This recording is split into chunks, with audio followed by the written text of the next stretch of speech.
दोस्तों, दूसरे नंबर पर आता है लाल किला। लाल किला सहित भारत की लगभग 6 प्राचीन इमारतों को यूनेस्को ने विश्व विरासत में शामिल किया है। लाल किले के बारे में कई तरह की बातें प्रचलित है। कहते हैं इतिहास वही लिखता है जो जीतता है या जो शासन करता है। यदि यह सवाल भारतीयों से पूछा जाए कि लाल किला किसने बनवाया था, तो सभी कहेंगे कि शाहजहां या इस्लाम शाह सूरी ने बनवाया था। परंतु क्या यह सत्य है? हालांकि यह अभी भी शोध का विषय है। तो चलिए दोस्तों, शुरू करते हैं इसकी मान्यता और धारणा के संबंध में। ऐसी मान्यता है कि लाल किले को पहले मुगल लोग लाल किला नहीं, लाल हवेली कहते थे। कुछ इतिहासकारों के अनुसार इसे लाल कोट का एक पुरातत्व किला एवं हवेली बताते हैं, जिसे शाहजहां ने कब्जा करके इस पर तुर्क छाप छोड़ी थी। दिल्ली का लाल कोट क्षेत्र हिंदू राजा पृथ्वीराज चौहान की 12वीं सदी के अंतिम दौर में राजधानी थी। लालकोट के कारण ही इसे लाल हवेली या लाल कोट कहा जाता था। बाद में लालकोट का नाम बदलकर शाहजहानाबाद कर दिया गया। लाल कोट यानी लाल रंग का किला, जो कि वर्तमान दिल्ली क्षेत्र का प्रथम निर्मित नगर था।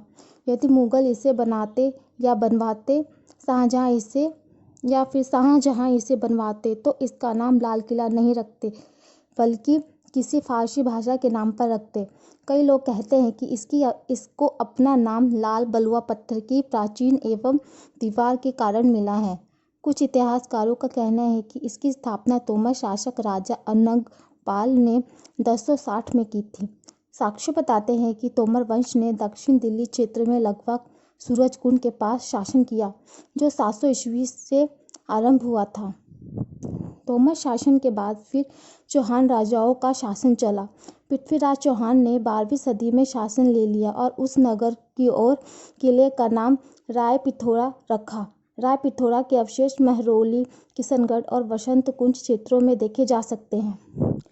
कुछ इतिहासकार मानते हैं कि शाहजहां 1627 से 1658 में जो कारनामा तेजू महल के साथ किया, वही कारनामा लाल कोट के साथ भी किया।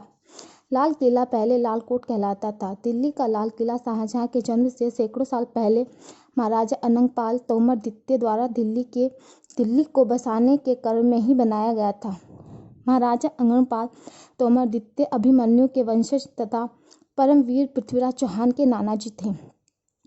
शाहजहां ने 1638 में आगरा से दिल्ली को राजधानी बनाया और दिल्ली के लाल किले का निर्माण प्रारंभ किया। अनेक मुस्लिम विद्वान इसका निर्माण 1648 ईस्वी में पूरा मानते हैं, लेकिन ऑक्सफोर्ड वेडिलियम पुस्तकालय में एक चित्र सुरक्षित है, जिसमें 1628 ईस्वी में फारस के राजा दूत को शाहजहां के राज्याभिषेक पर लाल किले में मिलता हुआ दिखलाया गया है। यदि यह किला 1648 ईस्वी में बना होता, तो यह चित्र सत्य का अनावरण करता है।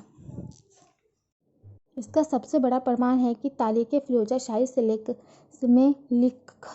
लिखता है कि सन 1296 के अंत में जब अलाउद्दीन खिलजी अपनी सेना लेकर दिल्ली आया, तो यह लाल प्रसाद महल की ओर बढ़ा और वहां उसने आराम किया था। कई विद्वान इसे लाल कोट का ही परिवर्तित रूप मानते हैं। इसमें अनेक प्राचीन हिंदू विशेषताएं, किले की अष्टभुजी प्राचीन तोरण, द्वारा, हाथीपोल कलाकृतियां आदि भारतीयों के अनुरूप है। सिर्फ इतना ही नहीं, अकबरनामा और अग्नि पुराण दोनों ही जगह इस बात के वर्णन है कि महाराजा अनंगपाल ने ही एक भव्य और आलीशान दिल्ली का निर्माण करवाया था। शाहजहां ने 250 वर्ष पहले 1398 ईस्वी में आक्रांता तैमूर संघ ने भी पुराने हवेली का उल्लेख किया है।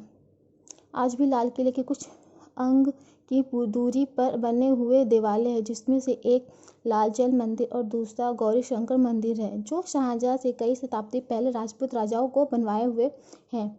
लाल किले के मुख्य द्वार के ऊपर बनी अलमारी या आलिया इस बात का पुख्ता प्रमाण है कि यहाँ पहले गणेश जी की मूर्ति रखी होती थी। 11 मार्च 1783 को सिखों ने लाल किले में प्रवेश कर दीवान-ए-आम पर कब्जा कर लिया। नगर को मुगलों वजीरों ने अपने सिख साथियों को समर्पित कर दिया। उसके बाद इस पर अंग्रेजों ने कब्जा कर लिया। तो दोस्तों, आपको ये जानकारी कैसे लगी, कमेंट बॉक्स में बताइएगा।